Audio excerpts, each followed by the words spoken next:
wondering how I got into this mix. Hey everyone, this is Derrick with the Conscious Resistance Network, and we're bringing you another important interview today with a new guest of mine, somebody I haven't spoken with before, but somebody whose work I have followed over the years. And if you've followed the work around exposing the dangers of fluoride, water fluoridation, then you probably have heard the name Dr. Paul Connett, who is a graduate of Cambridge University. He holds a PhD in chemistry from Dartmouth College, and he has been involved in an extensive amount of work in this field and others. He did specialize in environmental chemistry and toxicology, and over the past 34 years, his research on waste management has taken him across the United States and across Canada and 67 other countries. That's pretty amazing. And he's given 2,500 public presentations around the world. Ralph Nader once said that he is the only person I know who can make waste interesting. And more specific to our conversation today, he has been researching literature on fluoride toxicity and the fluoridation debate for 23 years now. He helped found the Fluoride Action Network, which, again, if you followed the local and global battle against exposing fluoride, you've heard of the Fluoride Action Network. I know I have followed their work for years. And finally, in 2010, he was one of the co-authors of the book, The Case Against Fluoride, which has 80 pages of citations of scientific literature. And I think it's definitely an important work if you haven't checked that out. How are you doing today, Paul? I'm doing fine, Derrick. Fine. Well, thank you for making some time for us. For those who are listening, we're getting together early this morning to get this important conversation about. And so I gave a little bit of bio, but anything else you want to share about your background before we start getting to the conversation at hand that folks should know, that really gives your words and your experience credibility to this conversation? Well, actually, I think what would be interesting for people is I'm a schizophrenic activist because, as you've rightly pointed out, I've been campaigning against incineration and promoting the alternative strategy of zero waste since 1985. And I think that's won a great deal of respect especially from activists around the world.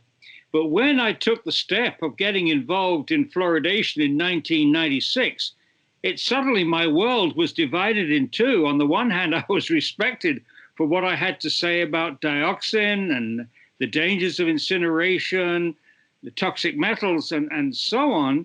But when I tried to bring the same science and I believe the same integrity to the fluoride issue, in some places I was persona non grata. Even people that had worked with me on fighting incineration and promoting zero waste did not want to hear about the science which indicates that swallowing fluoride is extremely dangerous. But as you've rightly pointed out, I pursued this for 24 years. And in fact, I would like to pay homage to two more people, because the person who got me into this, who was into the issue before I was in 1996, was my wife. And she had collected the literature together, and one afternoon, she gave it to me, what she'd gathered, and said, "Tell me, I've got a meeting this evening at the village council. They're considering whether to continue fluoridation. I didn't know we were fluoridated. What do you think about it?" Well, I said, "Take that away. These people are crazy." So I'd fallen for the same, public relations exercise, which says that people opposed to fluoridation are crazy. But she persuaded me to read the literature, and I was appalled. Right from the word go, I was appalled. And one of the things that appalled me then was that the level in mother's milk, which would give you a good indicator of what nature felt about the baby's need or otherwise for fluoride, was extremely low.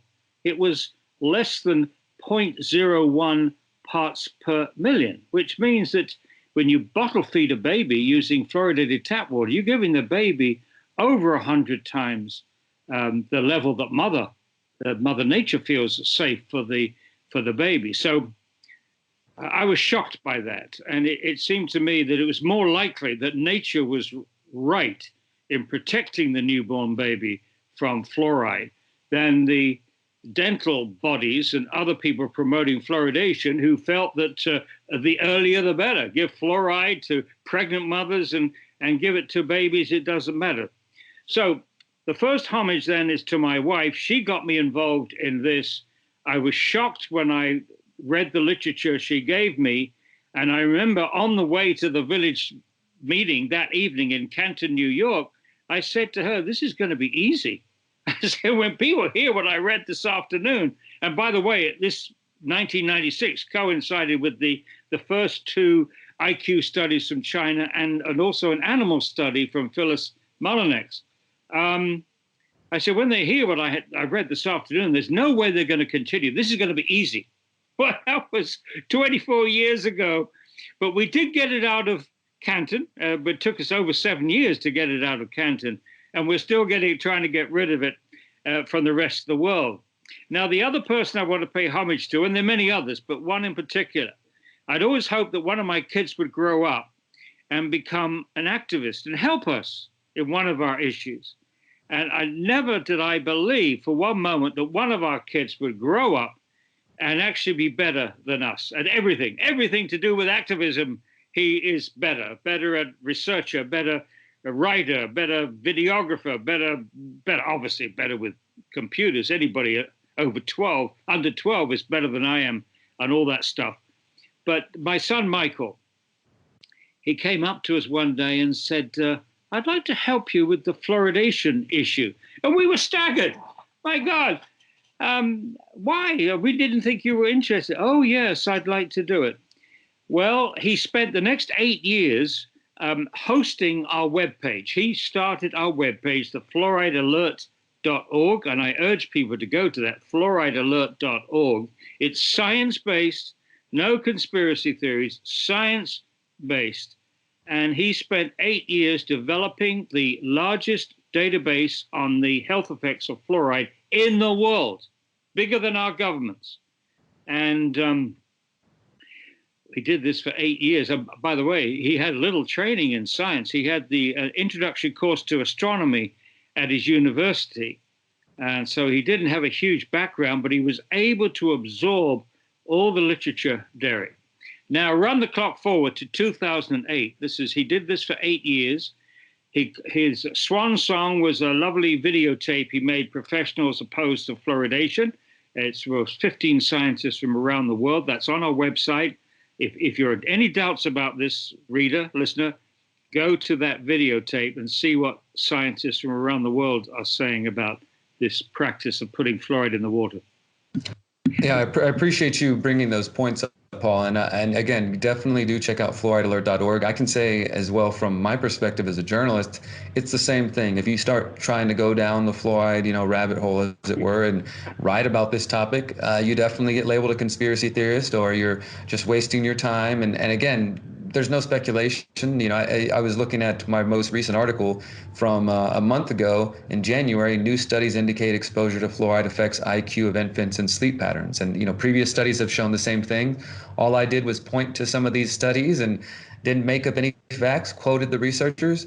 And this article on our website got labeled fake news by Facebook fact checkers.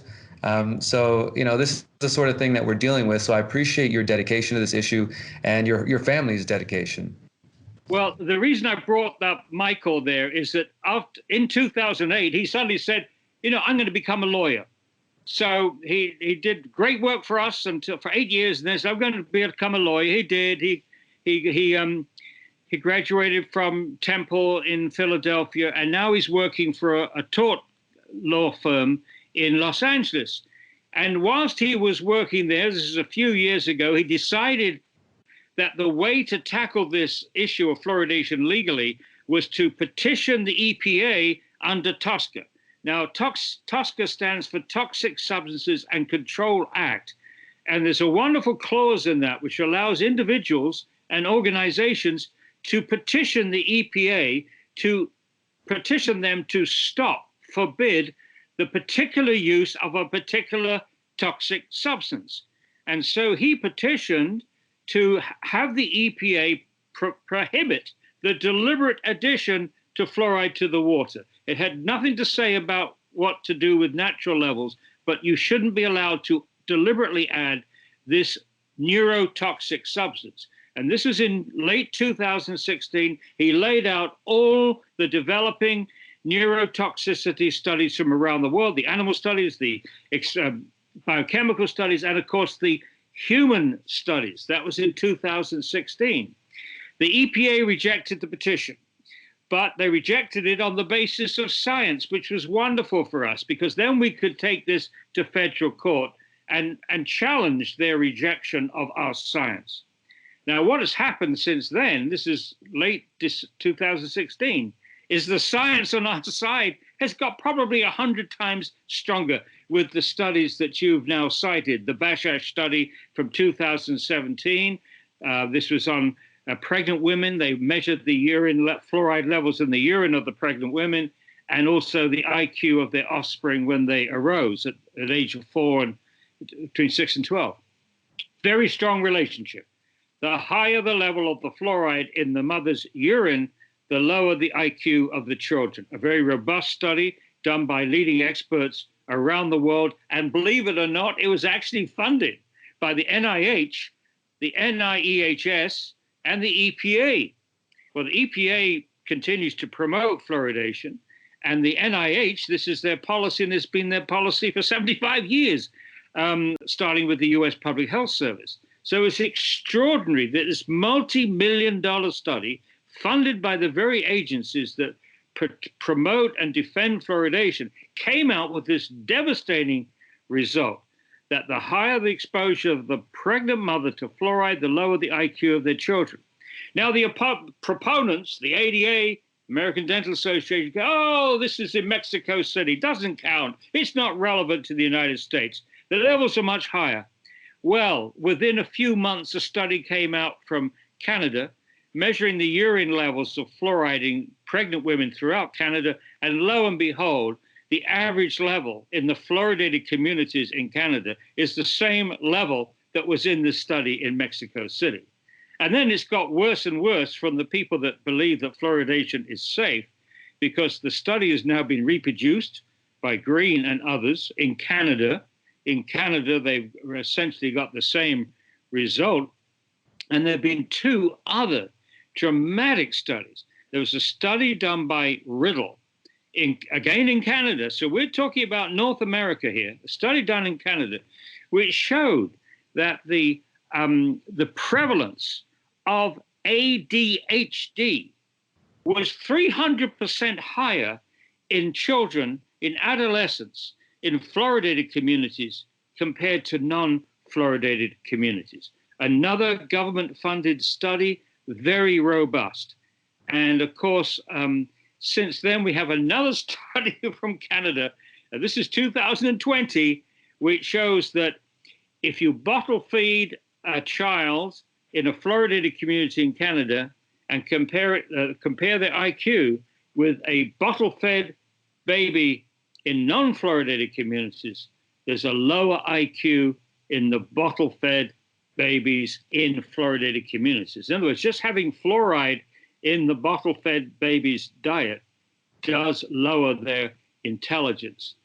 We have far more studies today indicating that fluoride damages the brain than they had many years ago when they were lowering the standards for lead because of concern about lead lowering IQ. Okay. And this, by the way, is all now accepted by leading neurotoxicologists around the world like Philippe Grandjean, Bruce Lanphier, and Howard Hugh. And I pull their names up because they're all going to be expert witnesses in the trial, which I know you're very concerned about, Derrick.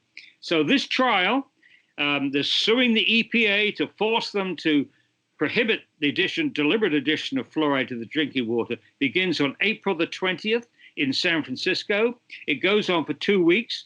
We have the first week. The court doesn't meet on Thursdays, but the whole week except Thursday. And then in the second week, the EPA will present their rebuttal to our science. And right now, we're very, very confident that we're going to win this case because we have the science, as I've described to you. It's very robust, it's very strong, and they don't. In fact, they've Well, had. let me ask a question before we get a little further into the trial. So, again, I just can't say it enough for everybody to check out fluoridealert.org, to check out the Fluoride Action Network, because as you said, Paul, that there's just such a wealth of information studies. And again, it's science-based information. There are no conspiracy theories or speculation about what this does. It's simply a database for all of the information that has been gathered over the past decades. I know it's a great resource that I've used over the years, and it's incontrovertible for anybody. And this is why it's just the world we live in, that somebody like yourself, your son, and other people, me coming from a journalist perspective, can put this information out there and be attempted to be pushed to the fringes of society or laughed out of the room and these sort of things. We're at the point, though, where, as you said, now the evidence is insurmountable that there are dangerous effects to the human body, obviously to the children, to the developing mind. And on the website, you see studies related to liver, to the kidney, to to thyroid. I mean, just so many different areas where fluoride could be affecting, and studies show is affecting our bodies.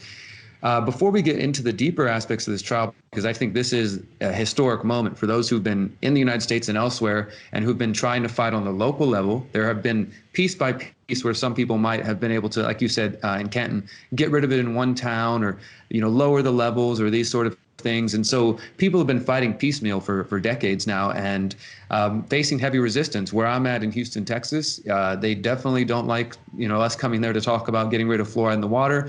They try to be very dismissive to us. But now we're at a point where there's a trial going forth where you and your team are going to be presenting the evidence and going directly head to head with the EPA, which is of course supposed to be protecting the American people from environmental dangers. I want to, before we get deeper into the trial, just if you could for a moment, from your own opinion and experience, why do you think there is this pushback and this resistance to the science that is widely available? Like you said, when you first started to dive into this, you're like, oh, well, this will be really quick. All I have to do is present the evidence. People will hear it. Of course, they'll just logically take it in and everything will be great. Why do we have such a resistance to this? I mean, there has been some work written around the aluminum industry, things of that sort. But do you have any thoughts on that, why it's so hard to get this conversation into the mainstream? Well, I think what has happened is basically a policy has become a paradigm. Up until about 1950, which was when the US Public Health Service officially endorsed fluoridation, before there was any real science on the table, before any trials had been completed. So obviously it wasn't scientific, their endorsement in 1950. But once it was endorsed, and all the professional bodies in the United States followed very quickly, ADA, APHA, and many, many other professional bodies. Once they saw that the US government was behind this, they went along with it. So this policy, they went from a superficial interest in researching the issue in the early 1950s to outright promotion of the practice.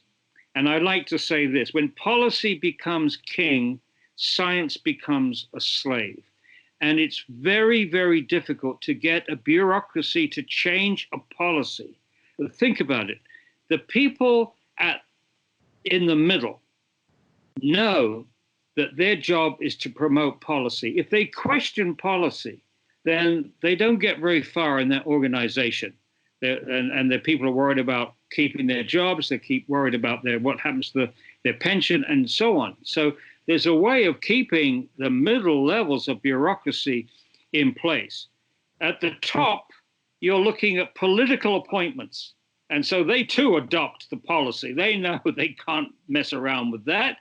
And at the very, very bottom, when you've got ordinary run-of-the-mill doctors and dentists, they're so busy dealing with their practices that they can't research the issue, every issue. And why should they research fluoridation per se, as opposed to heart disease or cancer or whatever else they're concerned about? So basically, the rank and file follow the mandates of their professional bodies. So as long as their professional bodies are saying it's safe and effective, And in turn, as long as the CDC is saying that it's safe and effective, and worse, it's one of the top 10 public health achievements of the 20th century, as long as the message from on top is one of it's okay, it's okay, it's the best thing we've ever done, it's extremely difficult to change it in the middle and from the bottom. And there's a huge amount of pride in from the dental community. For them, fluoridation is their big contribution to medicine. It's their contribution to public health, and they're not willing and wanting to overthrow. So there's a lot of reputation, a lot of prestige involved in keeping this going. And as far as the next generation is concerned, dental schools in particular only teach one side of this issue. Dentists are taught the word go. They're taught from the word go. One, that fluoridation is a terrific practice, and those who are opposed to it are Looney Tunes. They're crazy people. Be prepared, Mr. and Mrs. Dentist, to stand up for science against emotion. And this is the most aggravating thing out there. We get prestigious journals like the New York Times and Washington Post and so on, writing editorials, upholding science, upholding the fact that fluoridation is perfectly safe, and it's this conspiracy theorists who are bringing in this notion that it could be lowering of IQ. So we suffer a double whammy. On the one hand, we have pursuing the science rigorously for 24 years as scientists, and yet we are accused of being the very opposite, that we are somehow fear-mongers, we're emotional, we're anti-science. You've given your feelings as a journalist, and I can tell you it's 100 times worse for a scientist to have witnessed this whole thing. So basically, when policy is king, science becomes a slave, and the biggest crime committed by the other side is they're simply not reading the literature. So I don't ascribe to many malign attitude to this. I don't think they're out to harm the public. They just refuse to believe it, and they're able to maintain this denial because they just don't read the same studies that we're reading. And we made them available on the website. We've made them available throughout the world. But as the old saying goes, you can take a horse to water, but you can't force it to drink. And that absolutely. Well, I think you make a good point there, and I appreciate your perspective as as somebody coming from the science background. And there's obviously a big resistance for one reason or another to accepting this. But now we are again at a historic point where this trial is going forth. Tell us again the date. I know it's happening in San Francisco. When is this trial scheduled to begin? It begins on April the 20th of this year, and it goes on for 2 weeks. The first week is ours. The second week is theirs. And what we hope to do, Derek, and you might be interested in this, that each night we hope to go online and give our, try to summarize what has happened that particular day. And we might even have, in the weekend between, we might have a little mini conference which will go online as well to keep our people and the general public on track as to what. Well, I do plan to attend the trials. I will be there. I've learned over the years this would probably be my 5th or 6th trial of various types that I've covered. And one of the things that I've learned as a journalist is if you depend on the mainstream corporate media to report on trials, typically they tell you when the trial begins, they tell you when the trial ends, and you might get a brief update here or there, but there are so many details, so much important information that the public needs that is left out. So I definitely will be there to try to write daily articles and updates, and I do think it would be valuable for your team to do something like that. I know you can't get too much into the specifics, and obviously we've covered some of the toxicity, but is there anything that you could share with the public as far as your main goals? I think you've kind of outlined some of it, but what your strategy or thoughts are going into this trial, as much as you can say. Well, there's one other thing which you said is historic, and it really is. It's certainly historic with respect to fluoridation, but it's also historic with respect to this act, this Toxic Substances and Control Act. This is the first time that an environmental group has used this act of petitioning the EPA to prevent the particular use of a toxic substance if it poses a threat to the general population or even subsets of the population. Believe it or not, this is the first time this act has been used by environmental groups for this purpose. And it's worried the chemical industry a lot. They are very worried. And when you're talking about industry pressure and so on, that is worrying because they will be on the side of trying to poo-poo this notion that fluoride is a problem. Now, as far as going into this is concerned, our confidence comes from the fact not only do we have very strong and robust science, and again, much of it has been funded by the US government. We've also had a national toxicology program review. It's in draft form at the moment, and they've agreed with us that fluoride is a neurotoxicant. Their classification is presumed neurotoxicant. So that is the second highest level that you can get of classifying a neurotoxicant. It's presumed. The higher classification, it would be a known neurotoxicant. Presumed, meaning if you look at all the evidence, you would presume it's neurotoxic. And we're saying don't put a neurotoxic substance in the drinking water. So we're confident, and we're confident because not only do we have the best science, but we have the best experts in the world.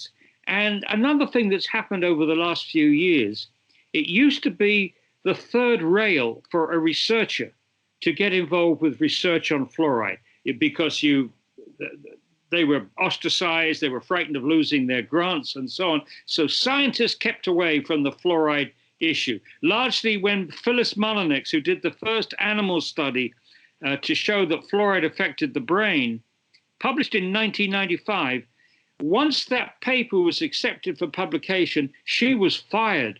She was fired from the chairmanship of the toxicology department, the only toxicology department in dentistry. She was fired from that, never had a job in academia since. So you can get the idea. When scientists see something like that, say, don't get near that fluoride stuff. But now, thanks to these US government studies, which have found these very significant results with fluoride in the brain and the thyroid gland and others, I think now leading researchers are going to take fluoride on without that political fear. And that's very good news going forward.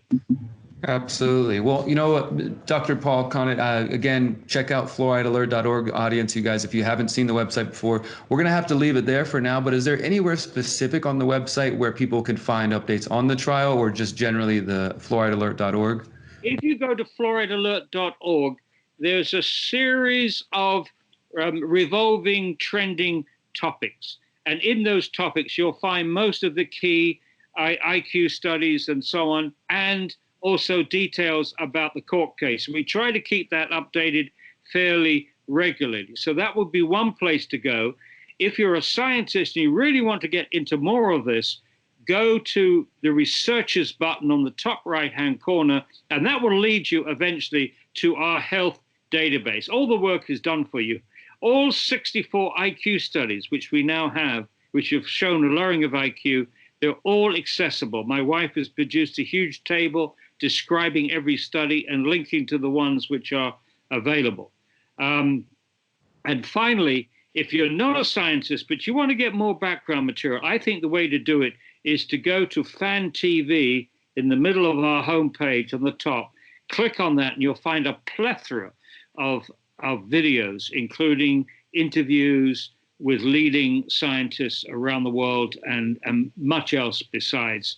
And that is a very gentle way of being educated on this issue. But Derrick, thank you so much for doing this. Absolutely. I appreciate your time. And again, everyone, the website is fluoridealert.org. We've been talking with Dr. Paul Connett of the Fluoride Action Network. The trial starts April 20th in San Francisco. I will be in San Francisco for those 2 weeks reporting on the trial. Of course, look up their website. I do hope you guys plan to do some type of conference. I'll be there for that as well. And this is a really important opportunity for those who have been fighting this battle on the local level, from the science background, from the activist background. All of us can come together and rally behind and support them however we can. So we're going to have to leave it there for now. Until next time, remember, you are powerful, you are beautiful, and you are free. Thank you. Thank you, Derrick. Thank you.